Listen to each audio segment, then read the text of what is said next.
दोस्तों, meniscus tier में हमें जो एक्सरसाइज करना होता है, शुरुआत के जो एक्सरसाइज होता है वो 5 एक्सरसाइज होता है। ये 5 एक्सरसाइज हमें पूरे 1 महीना करना होता है। सबसे पहले तो हम कोई भी टॉवेल रोल ले लेंगे और टॉवेल रोल को हम अपने एड़ी के पहले यानी कि इस पोजीशन में रखेंगे। ठीक है, यहाँ पे रखेंगे और सिर्फ पंजा को अपने तरफ खींचेंगे और आगे की तरफ खींचेंगे। जहां तक आ रहा है वहां तक लाए, कोशिश रहेगा कि और अंदर आ सके। ठीक है, देख रहे हैं? ठीक है, उसका फिर सामने, फिर से पीछे, जहां तक पहुंच रहा है कोशिश भी रहेगी कि और हम अपने तरफ खींचें, उसका फिर सामने। ये हमें कम से कम 30 रिपीटेशन करना है। 30 ये मिनिमम है, मैक्सिमम हम कितना भी कर सकते हैं, 40 कर सकते हैं, 50 कर सकते हैं। और जब भी करें तो कभी कभी होता है कि दोनों पैरों में भी रहता है, तो बहुत सारे लोगों को देखते हैं कि दोनों पैर को एक साथ करते हैं। बिल्कुल गलत बात, हमें सिर्फ सिंगल पैरों से करना है।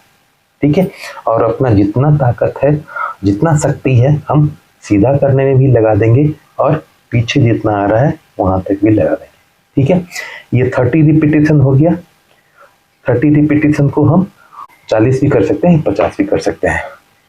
इसी में जो दूसरा एक्सरसाइज है वो है एंकल रोटेशन, यानी कि हम अपने पैर को जहां तक हम बायां ले जा पा रहे हैं वहां तक ले गए, फिर पीछे लाए, दाहिने जहां तक ले जा रहे हैं दाहिने ले गए, फिर आगे। ठीक है, देख रहे हैं? यानी कि हम जब एक्सरसाइज कर रहे हैं तो हमें भार पड़ रहा है, यानी कि पूरे लेग में हमें स्ट्रेच आ रहा है। ये 10 रिपीटेशन इस तरह से करेंगे।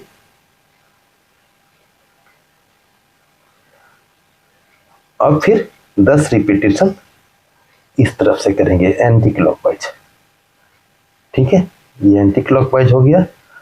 10 इधर से किए और 10 इधर से। देखेंगे कि इस लेग में यहाँ पे यहाँ पे यहाँ पे तीनों जगह भार पड़ेगा, यानी कि स्ट्रेस महसूस होगा, वहां पर स्ट्रेस महसूस होगा। क्लॉकवाइज 10 और 10 एंटी क्लॉकवाइज, ये एक सेट हुआ। इसी तरह से हमें 3 सेट करना है, यानी कि 30 बार इधर, 30 बार, लगातार 30 बार नहीं करेंगे, 10-10 का सेट करेंगे। ठीक है, ये दूसरा एक्सरसाइज हो गया। अब तीसरा एक्सरसाइज जो है वो हम टॉवेल रोल जो है इसको हम अपने घुटने के नीचे रखेंगे और इसे प्रेस करेंगे।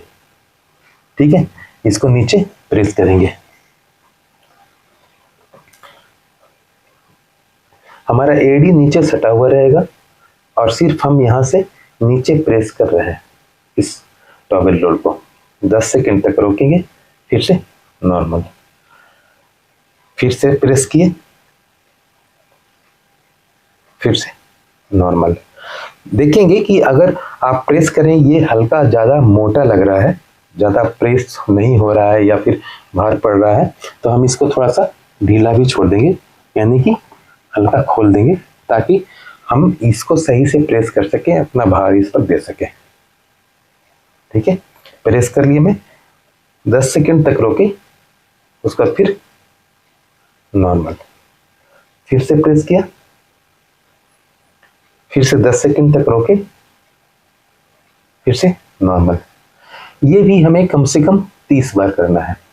इसमें भी आप 40 कर सकते हैं, 50 कर सकते हैं। टाइम है, जितना टाइम देंगे उतना मजबूती आएगी। ये तीसरा एक्सरसाइज हो गया। अब चौथा एक्सरसाइज करने के लिए हमें हील स्लाइड करना है। हील स्लाइड में देखता हूं मैं कई बार कि लोग बेड पर करते हैं। बेड पर अगर सॉक्स पहने हैं या कुछ भी पहने हैं तो ठीक है, सिर्फ पैर रहता है ना तो सही से स्लाइड नहीं हो पाता है। ठीक है, हमें क्या करना है, अपने हील को अपनी तरफ लाना है, जहां तक ला पा रहे हैं वहां तक लाना है और उसका फिर स्लाइड। शुरुआत में जब आपका मेनिस्कस टियर रहेगा तो इतना आराम से नहीं हो पाएगा। शुरुआत में लगेगा इतना ही ला रहा हूँ, उतना ला रहा हूँ, दर्द हो रहा है, कोई दिक्कत नहीं है, यहाँ तक लाए, यहाँ से ही हम आगे बढ़ गए। कभी कभी मैं देखता हूँ कि लोग ऐसे रोक रोक के करते हैं, उसको नहीं है, क्योंकि ये स्लिपरी है इसलिए मैं आराम से कर पा रहा हूँ, है ना। इस तरह से हम पैर को लाएंगे, जहां तक आ रहा है वहां तक लाए। हम हाथ से पकड़ के अपनी तरफ नहीं खींचेंगे, इसमें ध्यान यही रहेगा, हाथ से पैर पे अपने तरफ नहीं खींचेंगे, जहां तक आ रहा है वहां तक लाए, वहां से फिर स्लाइड देखेंगे कि धीरे धीरे इसका रेंज ऑफ मोशन भी बढ़ गया और आप जहां तक ला रहे थे यहां से यहां तक भी ला पा रहे हैं। ठीक है, ये हम कर लिए। ये भी हमें 30, 40, 50 इतना तक कर सकते हैं। इसके बाद फिर ये कंप्लीट होता है। अब पांचवा एक्सरसाइज बहुत महत्वपूर्ण है, इसमें थोड़ा सा कष्ट भी महसूस होता है कि कष्ट भी हो रहा है, दर्द भी हो रहा है। ये है टॉबिल रोल। टॉबिल रोल को जो हम ढीला छोड़े थे, अब बिल्कुल कस के, यानी कि बिल्कुल मोड़ेंगे ना तो एकदम टाइट मोड़ेंगे, ताकि इसका डायमेंशन है ना ये हमें लगे कि हाँ एकदम पूरा पतला हो गया। ठीक है, क्योंकि अब घुटने के अंदर इसे डाल करके हम यहाँ पर पकड़ के अपनी तरफ खींचेंगे।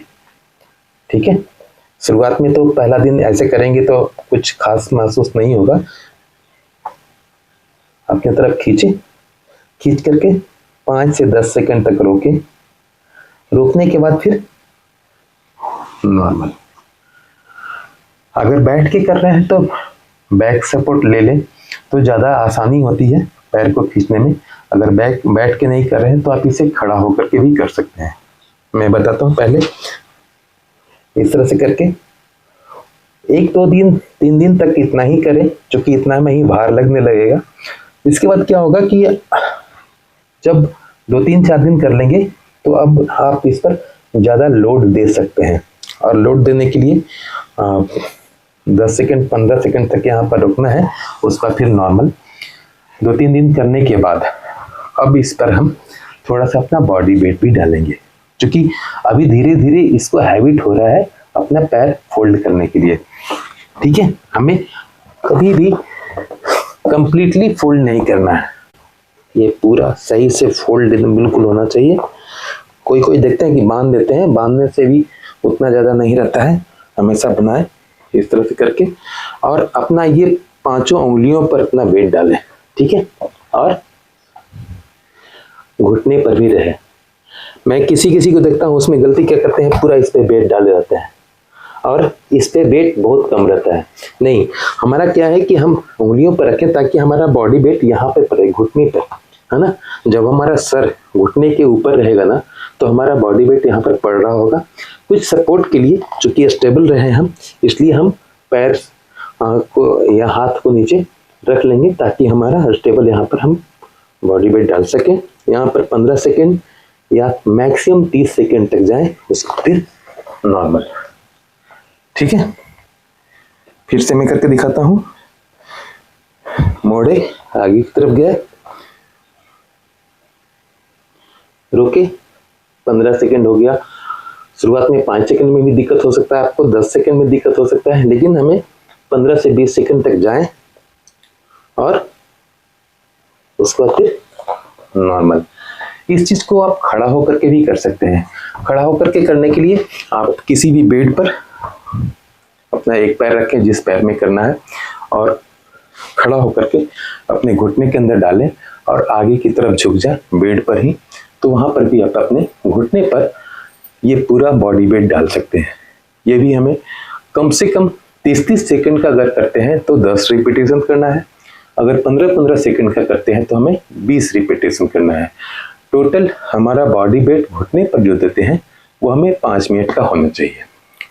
ये 5 एक्सरसाइज कर लिए तो मुश्किल से लगता है कि 1 महीना होते होते आपका 70% 80% तक दर्द खत्म हो जाएगा। लेकिन हमें नेक्स्ट लेवल का भी एक्सरसाइज करना जरूरी है और उसमें हमें कुछ सप्लीमेंट भी खाना जरूरी है।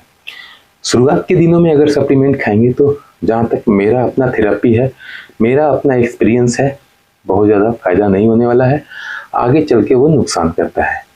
इसलिए हमें नेक्स्ट लेवल का एक्सरसाइज नेक्स्ट महीने में ही करना चाहिए। और एक बार अगर वीडियो देख लिए तो हो सकता है कि आप भूल गए, कुछ जो सावधानियां बताए हैं वो आप नहीं समझ पाए।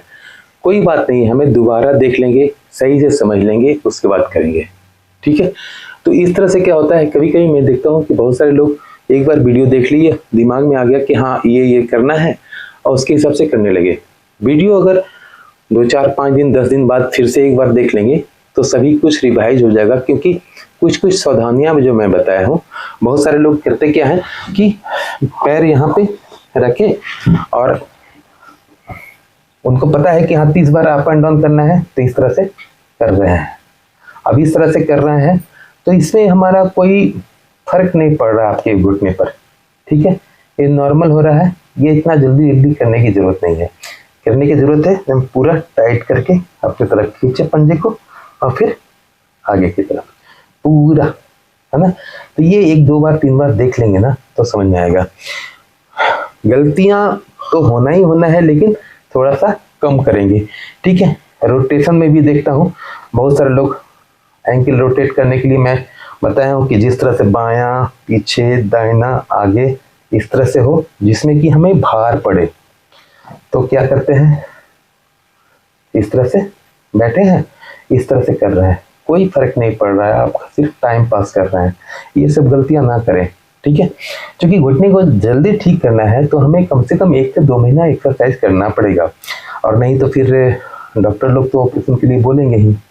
तो ऑपरेशन के लिए अगर हम जाते हैं तो कोई दिक्कत नहीं है, लेकिन अगर एक्सरसाइज से जो नेचुरल हमारा घुटना है उसको हम बचाना चाहते हैं तो हमें प्रॉपर वे में एक्सरसाइज करने की जरूरत है।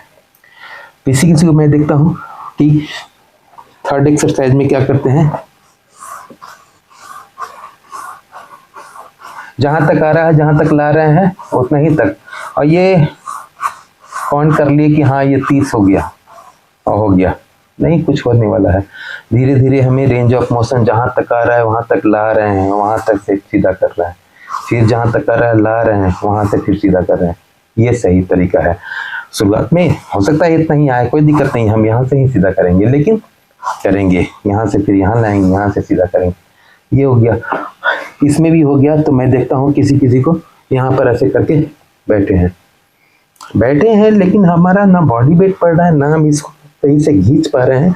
यहाँ तक जहाँ तक ला पा रहे हैं वहाँ तक लाएं और कोशिश करें कि हाँ हमारा यहाँ पर स्ट्रेस पड़े।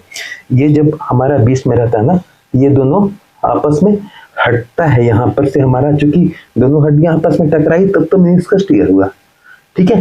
तो इसको हम इसका भी ध्यान में रखेंगे पूरा। अगर हम शुरुआत में 2-3 दिन कर रहे हैं तो पूरा हम कस के इसको अपने तरफ लाएंगे, और ये टॉवेल को हमेशा बिल्कुल टाइट करके, है ना, ये टाइट करके जितना ऊपर हो सके, जितना ऊपर करके तभी इसको हम टानेंगे, खींचेंगे अपनी तरफ, ठीक है।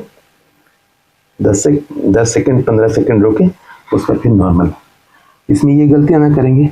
और वो जो घुटने के अंदर डाल करके मैंने कहा उसको, ये 5 एक्सरसाइज कर लिए, मैं समझता हूँ कि 80% 90% तक दर्द खत्म होना ही होना है। इसके बाद जो है एक्सरसाइज वो नेक्स्ट लेवल का नेक्स्ट वीडियो में। और कुछ गलतियां जो है वो हम बता चुके हैं कि बहुत ज़्यादा पैदल नहीं चलना है, बहुत ज़्यादा सीढ़ियाँ चढ़ना उतरना नहीं है, बहुत ज़्यादा क्रॉस लेग करके नहीं बैठना है, इंडियन टॉयलेट का इस्तेमाल नहीं करना है। अगर कुर्सी पर भी बैठते हैं, है ना, कुर्सी पर बैठते हैं, पैर सीधा नीचे है, इससे आगे ही रखें पैर को, या फिर बिल्कुल 90 डिग्री तक ही रखें। कभी कभी होता है हम कुर्सी पर बैठते हैं, पैर पीछे की तरफ रहता है, तो वो भी हमें नहीं करना है। कभी भी हम क्रॉस लेग करके बैठते हैं या फिर सोफा पर बैठ गए तो एक पैर है उस पर बैठ करके इस तरह से बैठ जाते हैं सोफा पे। तो इन सारी गलतियों को थोड़ा रोकने की ज़रूरत है, इसे नहीं करना है अभी के समय में। और बाकी कोई भी लगातार अगर खड़े रहने की ज़रूरत है, अगर दिन भर में 1 घंटा भी अगर ज़रूरत पड़ रहा है आपको लगातार खड़े रहने की, तो उसको भी रोकने की ज़रूरत है।